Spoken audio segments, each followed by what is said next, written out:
Boa noite. Boa noite, meus queridos. É um prazer estar aqui novamente com vocês. E agora, dezembro chegou. E estamos aqui, glória a Deus, proclamando e falando do reino do nosso Senhor Jesus Cristo. Vamos orar? Senhor nosso Deus e Pai, quão bondoso Tu és, Senhor, que nos sustentou e nos guardou até este momento. E sabemos, Senhor, que pela Tua vontade o Senhor continuará a nos guardar e a nos livrar do mal, porque a Tua vontade ela é boa, perfeita e agradável. Nós só temos que agradecer, Senhor, agradecer pelo Teu cuidado, pela Tua proteção e, acima de tudo, pelo Teu Espírito Santo nos acompanhar, agradecer pela Tua palavra que nos sustentou, que firmou os nossos pés, que nos deu alegria, Senhor, durante todo esse tempo. Eu Te agradeço esta noite, Pai. Eu agradeço pelas pessoas que estão nos ouvindo, que esta palavra venha de encontro à necessidade de cada coração e que o Teu Espírito Santo possa falar muito melhor do que cada palavra pronunciada aqui esta noite. Em nome de Jesus. Amém. Amém. É bom estar com vocês novamente. Hoje é uma quarta-feira. Já estamos no mês de dezembro. As quarta-feiras não é presencial, é só daqui, por isso que eu estou sem máscara. Mas aguardamos vocês no domingo, domingo pela manhã, às 10 horas, é uma bênção.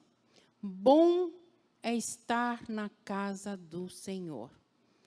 Você não pode perder essa oportunidade, esta casa de portas abertas para te receber. Vamos ler a palavra? Como enfrentar mudanças inesperadas? Eu tenho um negócio assim com mudança. Quando falo em mudança, para mim assim, me dá um arrepio assim. Parece gato quando vai tomar banho. Eu tenho pavor. Eu mudei muito de casa e era sempre um transtorno, um incômodo. E desarruma tudo, empacota tudo, e caminhão, e mudança, e chega no local. E, às vezes, vai subir no elevador, a geladeira não cabe, o armário não entra. É complicado. Mudança de emprego, de trabalho. Você chega lá, você é novo, né? Se adaptar àquele local, pessoas diferentes, um chefe diferente, mudanças de país, mudança de cultura, enfim, mudanças. Mas nós não conseguimos fugir de mudanças, elas acontecem. Algumas provocadas por nós mesmos. Às vezes estamos solteiros, casei, eu queria casar, mudei. Então, tem uma mudança na sua vida. Eu tenho um filho, eu acabei de ter um filho. A vida muda depois que tem um filho, nunca mais será a mesma. Mas foi uma mudança provocada por você mesmo. Você buscou essa mudança. Então, é uma mudança, às vezes, alegre, boa. E este ano de 2020, sofremos mudanças inesperadas. Mudanças que nós nem imaginávamos, não passava pela nossa cabeça. Então, eu vou ler Daniel 6:10.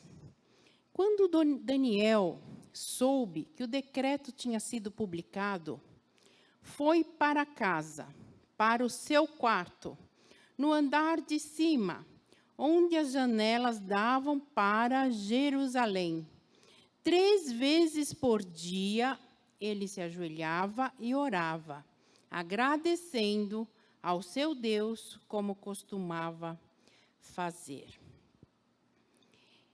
Esse momento da vida de Daniel, eu acredito que, se fosse nós, ali naquele momento, teria sido terrível. Porque Daniel ele estava ali no meio ali na Babilônia, no meio dos sátrapas. Os sátrapas eram um nome dado aos governadores das províncias, chamados satrápios. nos impérios Aquemênida e Bassânida, da Pérsia. Cada sátrapa tinha cada satrópia tinha um sátrapa nomeado pelo rei. Para quê? Para evitar a corrupção.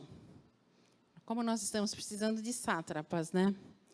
O rei dos reis, que era o rei total, possuía uma rede de espiões, que foi chamada de os olhos e ouvidos do rei. Os sátrapas também, eles levavam uma vida suntuosa, eles eram grandes senhores e muitas vezes déspotas. E Daniel, ele foi viver no meio daquele povo. Quem era Daniel?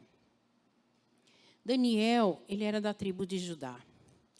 Daniel, ele era um jovem. No reinado de Joaquim, foi levado cativo para a Babilônia, no reinado de Nabucodonosor.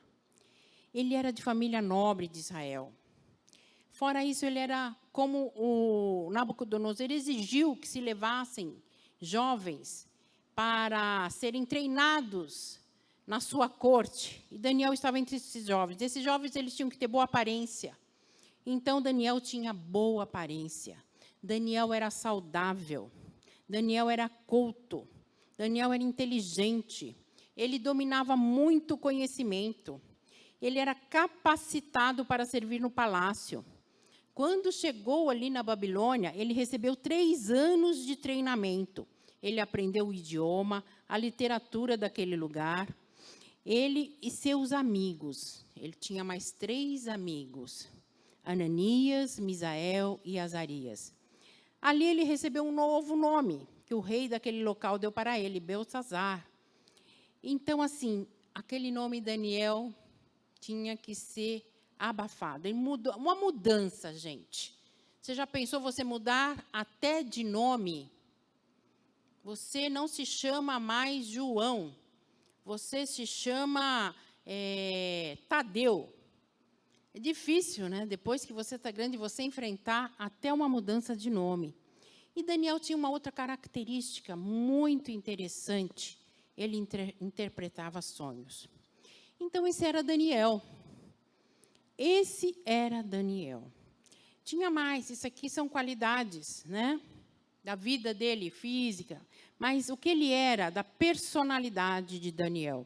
A gente pode ver em Daniel capítulo 1, no verso 8, Daniel era decidido. Daniel, contudo, decidiu não se tornar impuro com a comida e com o vinho do rei. Daniel, ele era convicto. Daniel, ele era corajoso. Ele pediu ao chefe dos oficiais permissão para se abster deles. Daniel, ele era carismático, porque aquele oficial que cuidava da comida, que era encarregado de alimentá-los, ele poderia morrer se não obedecesse ao rei. E Daniel conseguiu convencê-lo de que ele não iria comer aquela comida. Ele era carismático. Ele conseguia a simpatia do rei. Ele conseguia a simpatia da corte. Daniel era 10 vezes mais sábio do que os outros servidores do rei. Não só Daniel, como os outros 3 amigos dele. Você pode ler isso no primeiro capítulo. Você vai encontrar tudo isso que eu estou dizendo. Então, no reinado, então ele foi cativo. Mudança.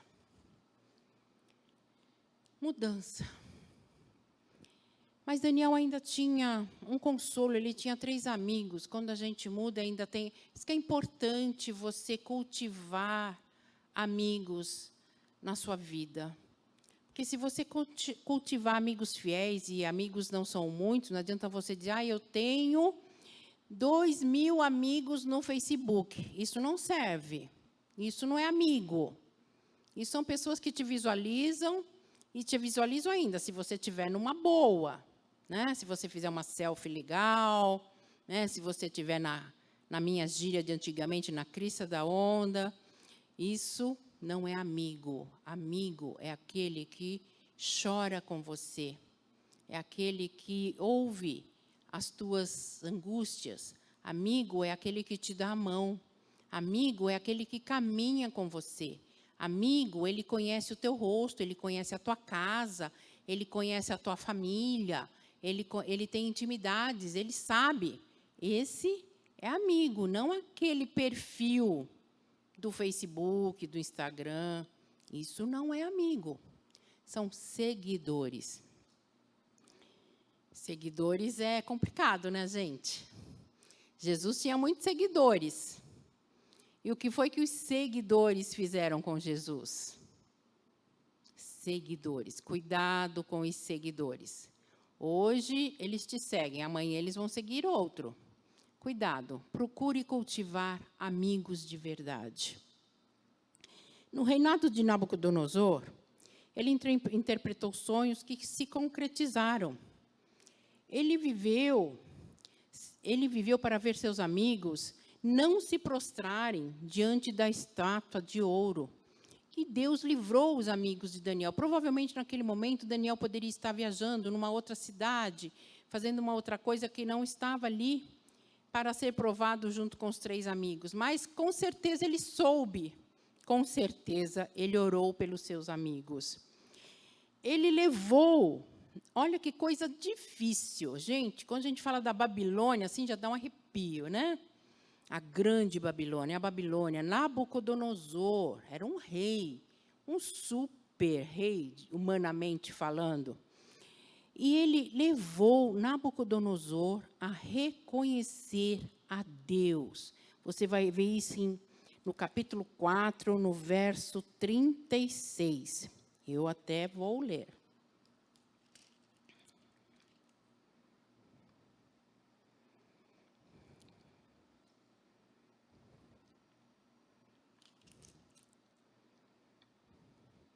Ao fim daquele período, um período muito difícil que Nabucodonosor passou, e Daniel já tinha interpretado, já havia dito que ele passaria por aquele período, mas ele não acreditou no momento e acabou passando. Ao fim daquele período, eu, Nabucodonosor, levantei os olhos ao sol e percebi que o meu entendimento tinha voltado. Então, louvei o Altíssimo, honrei e glorifiquei. Vocês já imaginaram Nabucodonosor glorificando aquele que vive para sempre? Vocês conseguem imaginar essa cena? Vocês conseguem imaginar? Porque nós estamos falando de um líder cruel. É como se fosse, digamos, hoje o líder da Rússia fazendo um negócio desse. O seu domínio é um domínio eterno. Isso, Nabucodonosor falando. O seu reino dura de geração em geração. Olha, isso não é um salmo de Davi.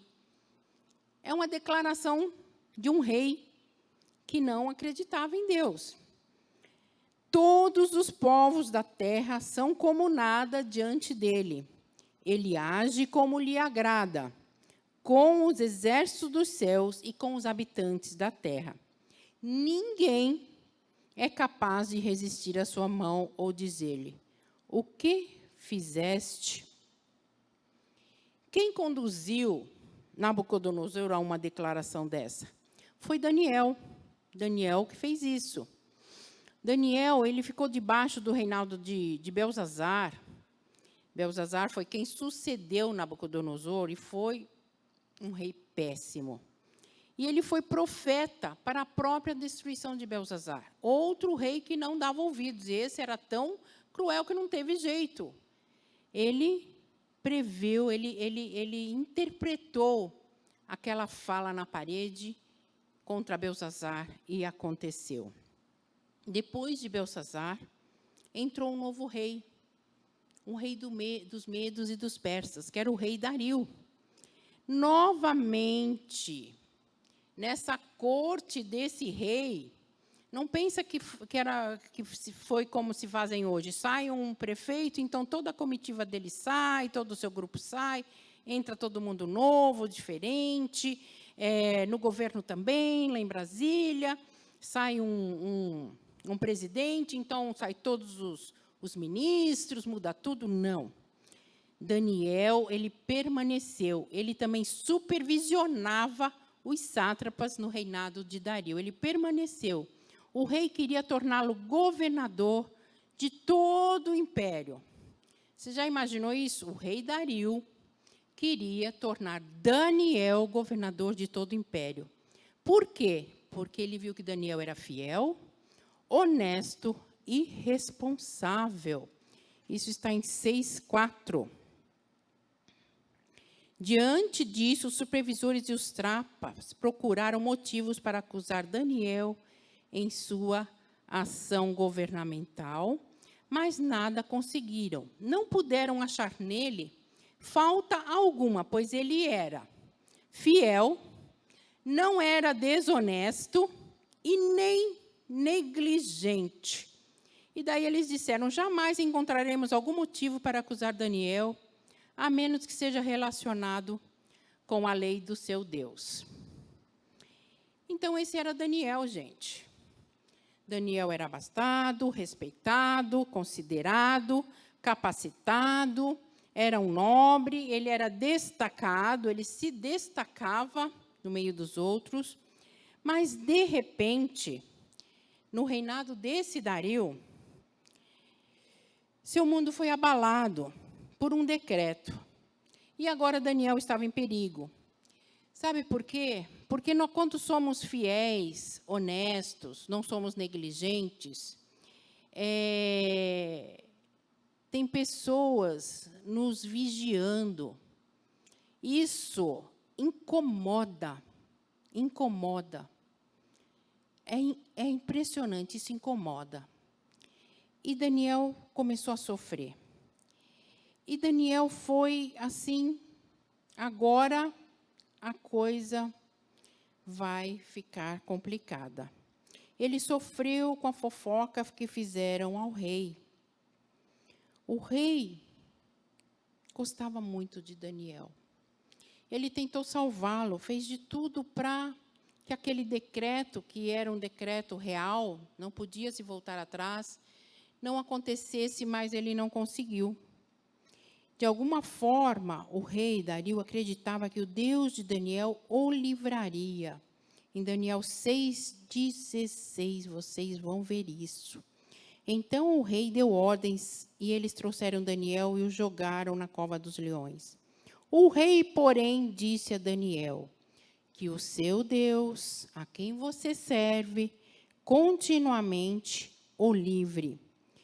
Taparam a cova com uma pedra, e o rei a selou com o seu anel, selo e com os anéis dos seus nobres, para que a decisão sobre Daniel não se modificasse.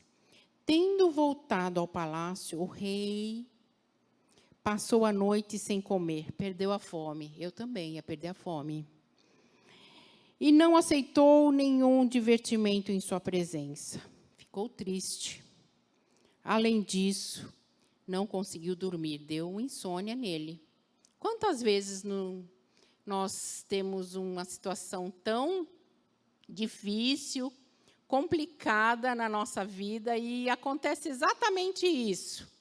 Uma aflição, algo que foge das suas mãos, do seu controle, e você perde a fome, e você fica com insônia, e você fica triste. Uma coisa que acontece muito com a gente. De alguma forma, o rei acreditava que Deus, o Deus de Daniel, poderia livrá-lo. Esse isolamento a que foi colocado Daniel, naquele momento, gente, Daniel, além de todas as mudanças que ele já tinha sofrido na vida, ele foi jogado numa cova, em uma cova cheia de leões famintos. E ele passaria a noite naquela cova. O que você acha que aconteceria? Humanamente falando, Daniel tinha condições de sair vivo daquela cova no outro dia de manhã? Quanto tempo durou aquela noite para Daniel?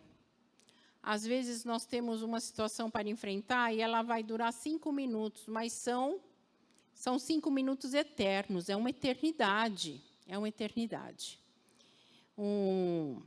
Um amigo, esses dias, estava tirando a carteira de habilitação, e ele, muito nervoso, quer fazer o teste prático, e ele falou assim para mim: Ana, o teste são só 3 minutos. Eu falei, mas são 3 minutos eternos, né? Parece que você entra ali, não acaba nunca mais esses 3 minutos. Imagina que foi uma noite inteira para Daniel, sozinho, em isolamento, no escuro, rodeado de leões. Quem? Aquele jovem, amado do rei, aquele jovem supercapacitado, aquele jovem inocente, aquele jovem que era fiel, que era honesto, que não era negligente, aquele jovem culto, aquele jovem de alto nível, de alto conhecimento. Naquela noite, ele era um prisioneiro destinado à morte, em isolamento. E conforme as horas passavam, e aqueles leões rodeavam, e o estômago daqueles leões deveria roncar, eu penso que sim. Eles deveriam rosnar, sentir o cheiro de Daniel. Passa a primeira hora, passa a segunda hora, passa a terceira hora. Olha, gente, é horrível. Quando a gente fica assim na antessala do médico, esperando ser atendido, passa 10 minutos, passa 20 minutos, passa 30 minutos, já começa a dar um negócio, né? Você já quer levantar, falar com a recepcionista, o que está acontecendo? E passa a terceira hora, e passa a quarta hora, e Daniel ali. Como Daniel teve condições de viver aquelas horas? Como Daniel teve condições de viver todas as mudanças que ele viveu? No versículo que nós lemos, em Daniel 6,10, quando Daniel soube que o decreto tinha sido publicado, ele sabia que era um decreto real, o rei não poderia voltar atrás.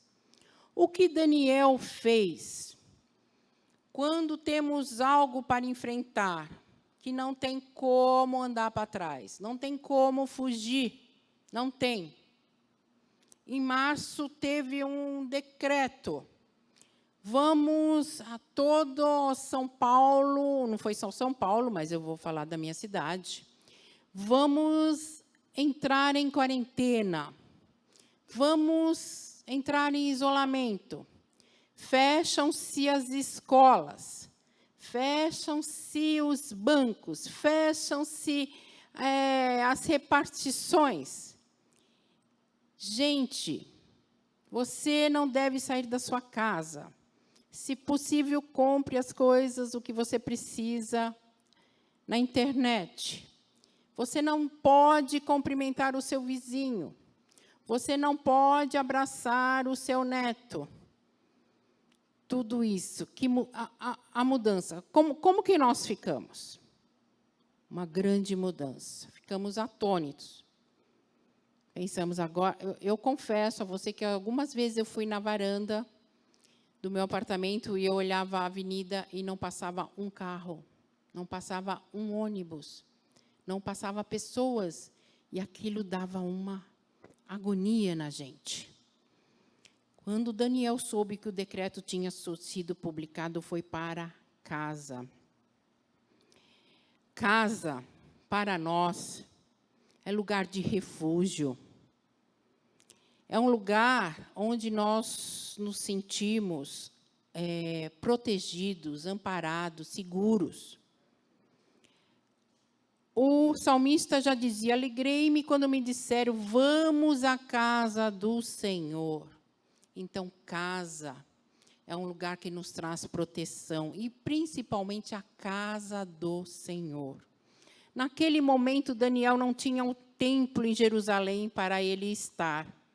Então, ele foi para a sua casa, para o seu quarto. Ele não foi só para a casa, ele foi para o seu quarto. Ele mesmo se impôs a um isolamento naquele momento. Para quê?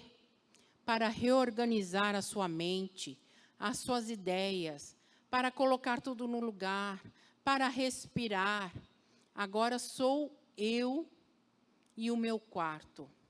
Agora eu vou ver o que eu vou fazer, o que eu posso fazer, o que vai acontecer. Eu estou no meu quarto. Ele foi no andar de cima.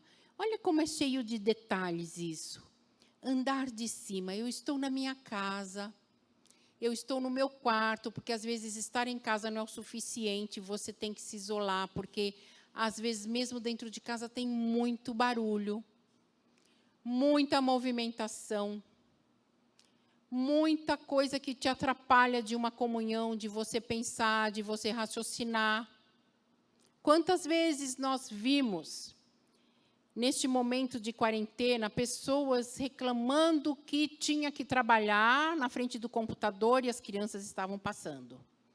E o gato pulava em cima do computador e o cachorro latia. E foi muito complicado. Então, ele foi para o andar de cima.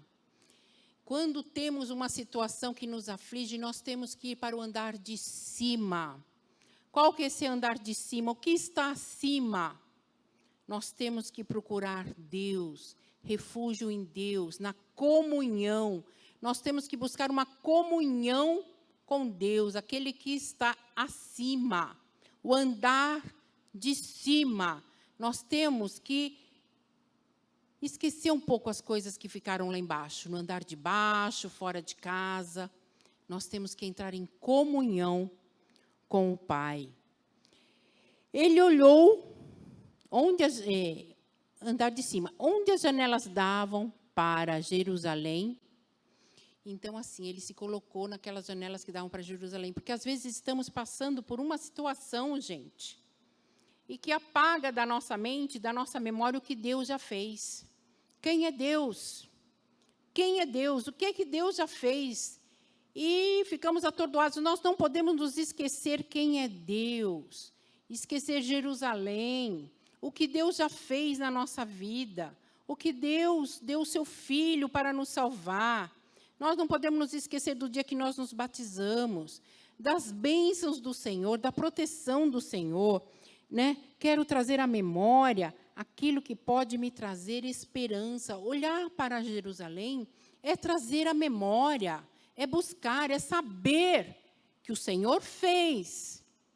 E você ter a certeza de que o Senhor faz, e ter a esperança de que o Senhor fará. E ele fez o que costumava fazer. Aí está uma coisa bacana, hein? Fez o que costumava fazer. O que costumamos fazer todos os dias? O que você costuma fazer? Você se levanta, você ora, você faz um devocional, ou você se levanta, já vai para a sua janela, ou você se levanta, já vai direto para o seu celular, vê as mensagens do WhatsApp, ou você se levanta, já vai fazer o seu café. O que que você faz? Ele fez o que costumava fazer. Que hábitos nós temos? Eu acho que é momento de você analisar, porque quando você ficou em casa e você não podia sair, acho que você ficou meio perdido dos hábitos dentro da sua casa, porque você sabia estar na sua casa às 6 horas da manhã, mas você não sabia estar na sua casa às 2 horas da tarde, porque você nunca estava na sua casa às 2 horas da tarde. Então, assim, mudança. O que você costuma fazer? Porque Daniel fez o que costumava fazer, né? E que hábitos temos? Quando fazemos aquilo que é de costume, e esse costume, este hábito é orar, é procurar a Deus, é falar com Deus, certamente encontraremos resposta. Porque todas as pessoas que buscaram a Deus como um hábito, como que costumava fazer, obtiveram resposta de Deus. Então, pense nisso. Pense nisso. Pense se você não tem que mudar algum hábito na sua vida, algum hábito na sua casa, algum hábito no seu trabalho, algum hábito na escola, com seus amigos, porque o hábito, ele é muito importante na sua vida, porque existem maus hábitos. Mas esse do Daniel era muito bom. O que Daniel costumava fazer? Daniel orava 3 vezes ao dia. E não é isso que Jesus falou para a gente? Que estejamos em constante oração, para que vigiemos, que oremos sem cessar. Sem cessar é mais do que 3 vezes ao dia. Então, Daniel tinha esse hábito. Daniel, numa situação de mudança difícil, ele foi para a sua casa. Porque é em casa que nós vamos nos sentir seguros. Tem hora que não adianta você ir para a casa do vizinho, não adianta você ir para a balada, não adianta você ir para o campo assistir um jogo de futebol. Não estou falando que nada disso é errado, tá, gente? Eu estou falando que tem momentos que não é essas coisas que vão te ajudar. Não é isso. Ele foi para casa. Ele foi para o seu quarto. Então, ele se distanciou de todo o barulho. Ele foi para o andar de cima. Ele entrou em comunhão com Deus. Ele olhou para Jerusalém. Ele trouxe à memória toda a história do seu povo, o que Deus já tinha feito.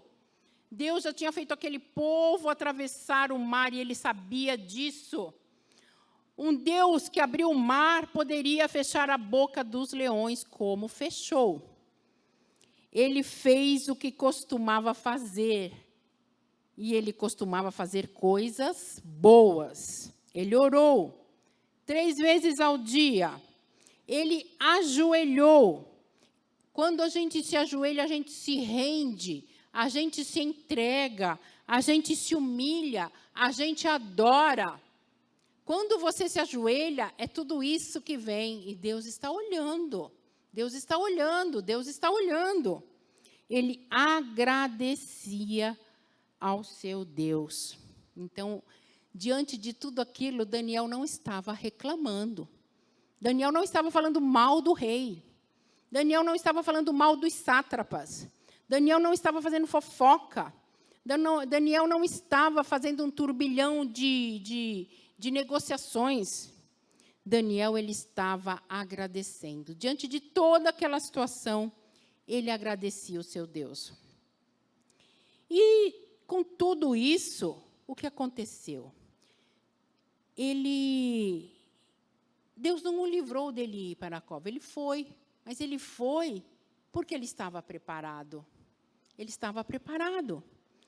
E com aquela atitude, e com aquele milagre, ele transformou aquele reinado e o decreto. Todos souberam que o Deus de Daniel é e sempre será o Deus verdadeiro. O próprio rei decretou isso em 6:25, 28. Então o rei Dario escreveu aos homens de todas as nações, povos e línguas de toda a terra. Olha, gente, isso já tinha acontecido com Nabucodonosor. Olha a influência de Daniel. Como que você está influenciando este mundo? De que maneira? Porque tem aquela frase que ela corre na internet, eu acho muito bonita e eu acho muito verdadeira. De 100 pessoas, 10 vão ler a Bíblia, 90 vão ler o Evangelho em você, no que você está praticando, na pessoa que você é. Então, Daniel era essa pessoa. Ele conseguiu mudar aquele reinado. A partir do 25.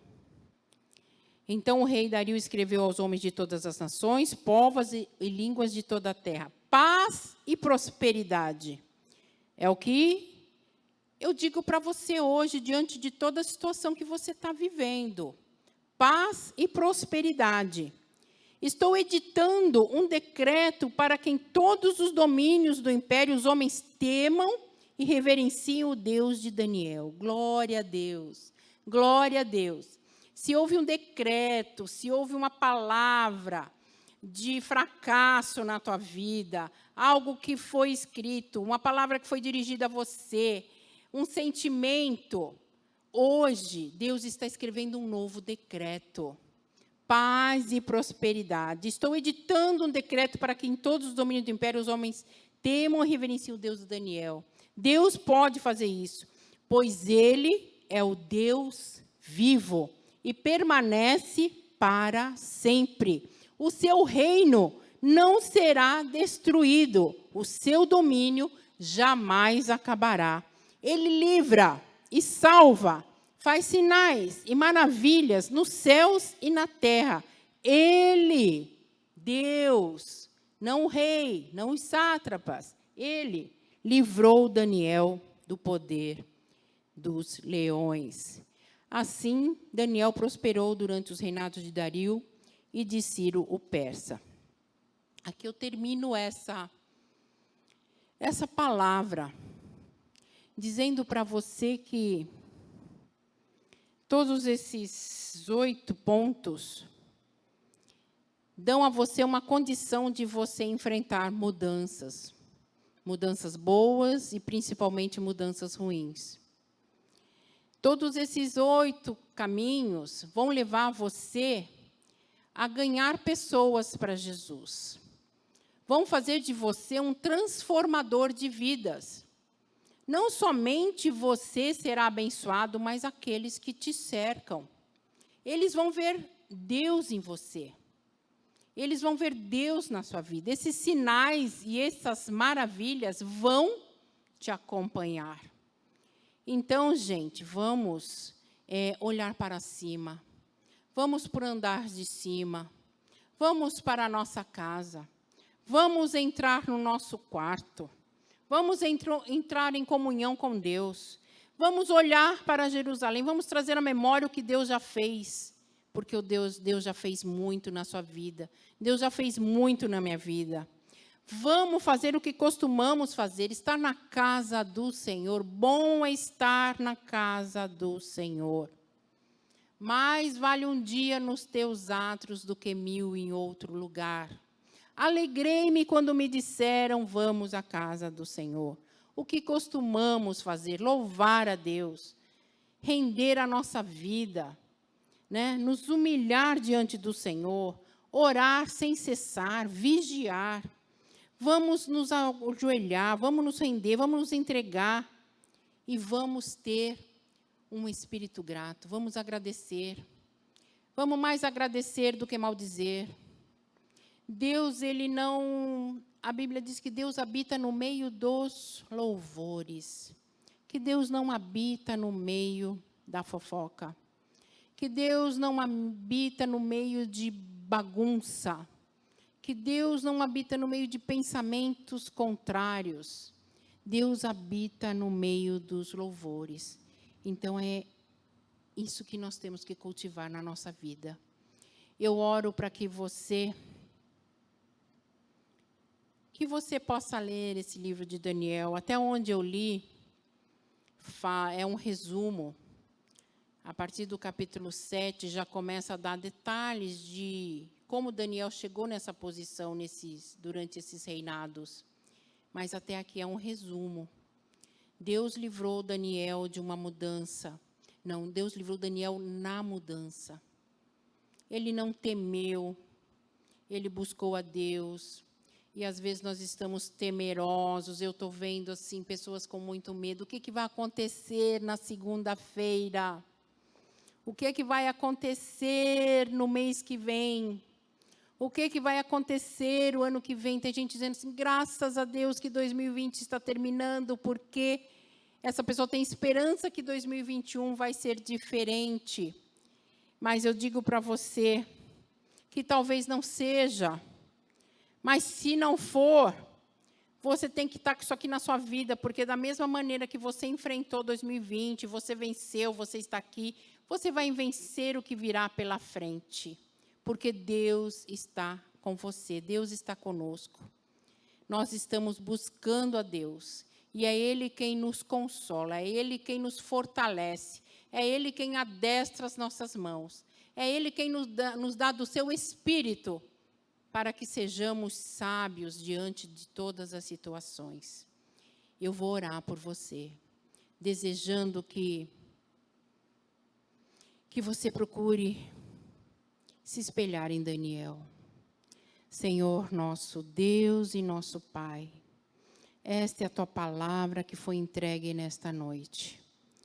Senhor, eu não sei quantos ela vai atingir, mas ela falou comigo. Ela falou muito comigo que eu devo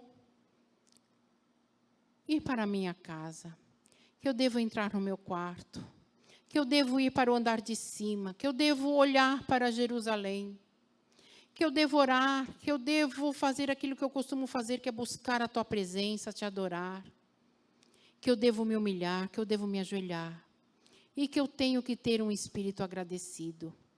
Que todos que me ouviram nesta noite possam entender, Pai, que possam buscar fazer aquilo que é da Tua vontade, que possam entender a Tua palavra, que possam buscar aquilo que vem do alto, que não se apegue às coisas que nos derrubam, que nos fazem cair, mas que olhem para cima e que sejam fortalecidos pela Tua palavra e pelo Teu Espírito Santo.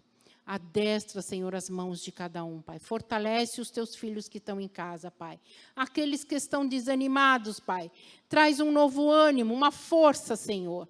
Aqueles que estão tristes, Senhor. Renova a alegria do Senhor, a nossa força é.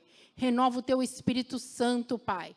Traz a paz àqueles lares que estão conturbados, aquelas vidas que estão em guerra, às vezes é uma guerra interior, Senhor. Paz e prosperidade. Prosperidade, Pai, para o Teu povo. Eu oro, e eu oro já agradecendo, em nome de Jesus Cristo. Amém. Boa noite. Eu espero você aqui no domingo, às 10 horas da manhã, e Deus te abençoe abundantemente.